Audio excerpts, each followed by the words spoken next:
You wanna go outside?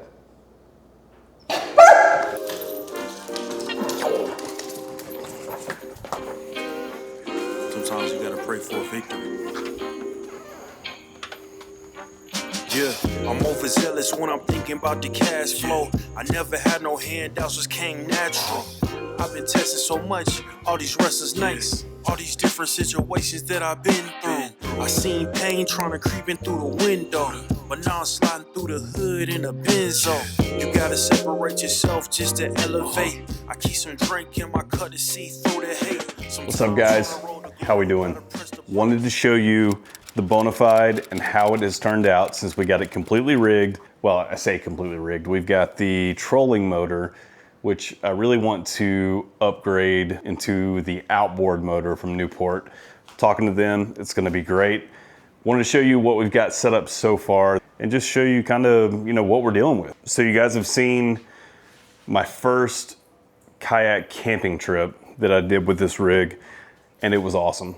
Had such a great time, found our own little private island. The only thing we had to deal with were armadillos. Lots of armadillos in our camp, which was odd. How do armadillos get to an island? Do they swim?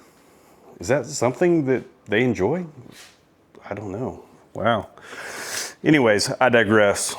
So for this video, I've taken almost everything out of the kayak just to kind of show you more of the functionality, right? So like I've set it up to cater to what I want it to do or what I need it to do. Who's to say that's what you need it to do? Let me show you what we have going on with the junk drawer.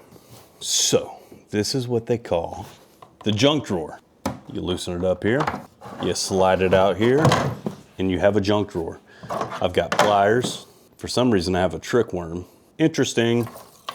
Hemostats with a Xeraspook attached to it. Ow.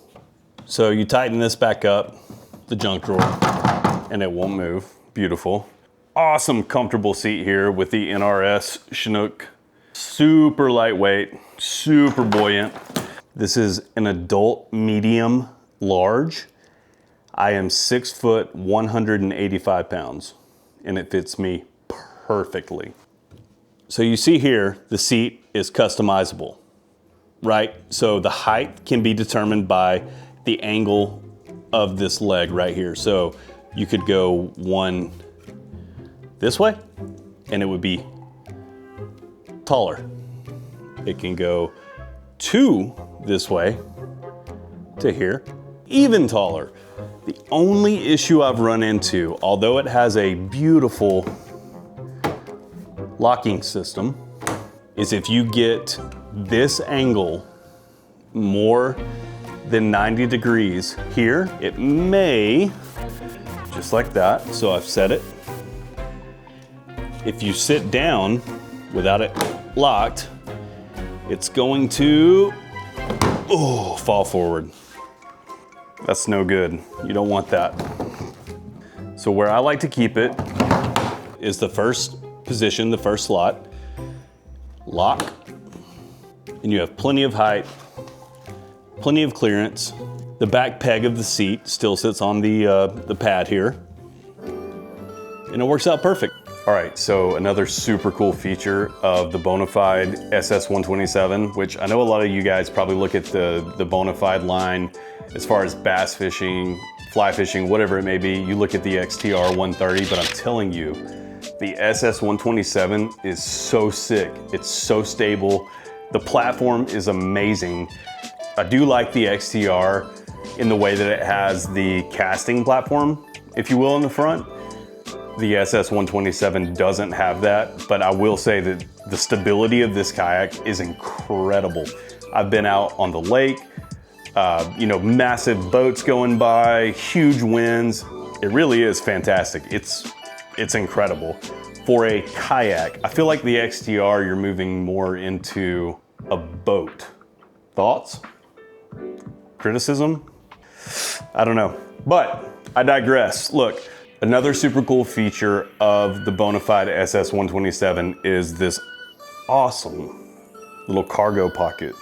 This guy, got two latches, one latch here, One latch back here. You can pull this out and have a pedal drive. Don't know if you can see down there, but I've got a Yak Attack box. Put that back in there nice and snug. It fits beautifully. Latch this. These are still unlatched, obviously. You can pull this up and you have a watertight compartment. Right now I have just some paracord for whatever I may need it for, camping, etc. Solar charger, keep that in there, which it's not gonna get charged in there, but it's in there for when I go out on the lake. What a cool feature, man. All right guys, so we made it to the back of the boat here. Just wanted to kind of show you what our system is back here as far as the battery, as far as, you know, the Yak Attack. So what we have here is the Z Pro Lithium. It's a 1280, and that will run the 55-pound thrust trolling motor all day. And I can't wait to get the Newport NK 300. It's gonna be amazing. Standard battery box, which honestly came with the battery. Cover is here. One thing I really do recommend though is getting these terminal covers.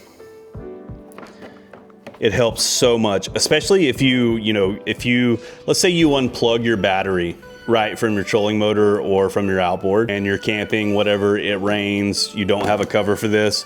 This keeps those terminals nice and clean, no corrosion. Obviously this has a cover, it's right here.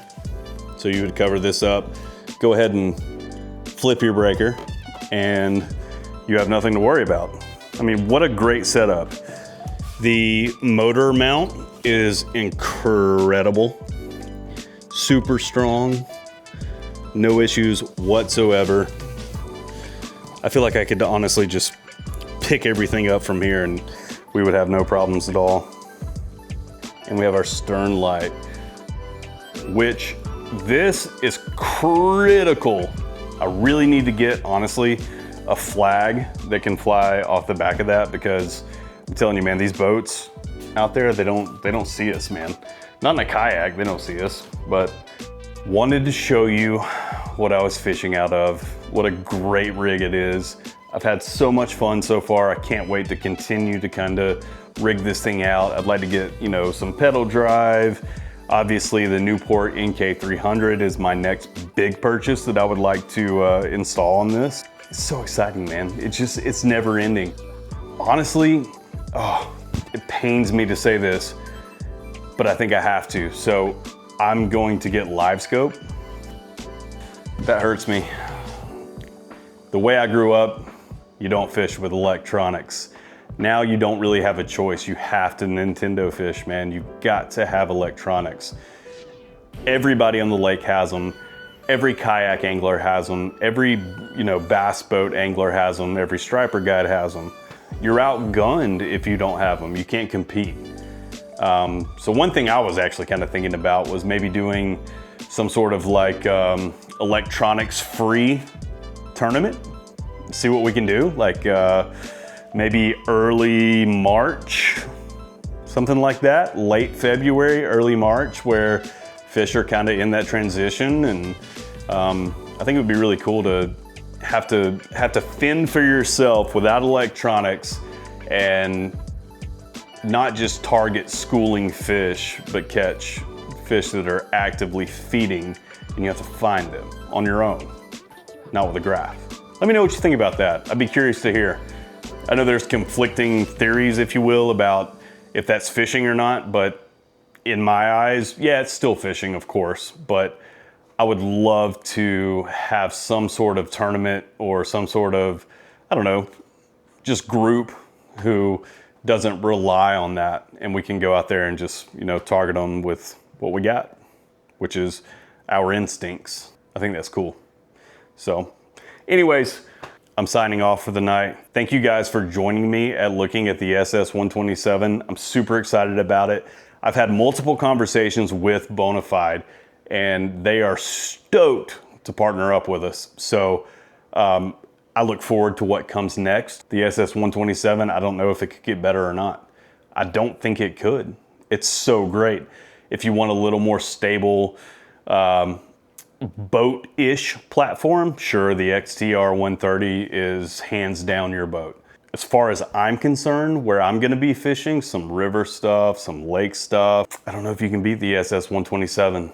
So anyways, listen guys, have a great night, have a great week, be blessed. I appreciate you guys. Please like and subscribe. It really means the world to me. I know that I'm not the most exciting, extravagant channel, but just stick with me. We're gonna get there, all right? Appreciate you guys. If you need anything in the world, let me know. Hope you guys have a great week. I'll see you later. Cheers.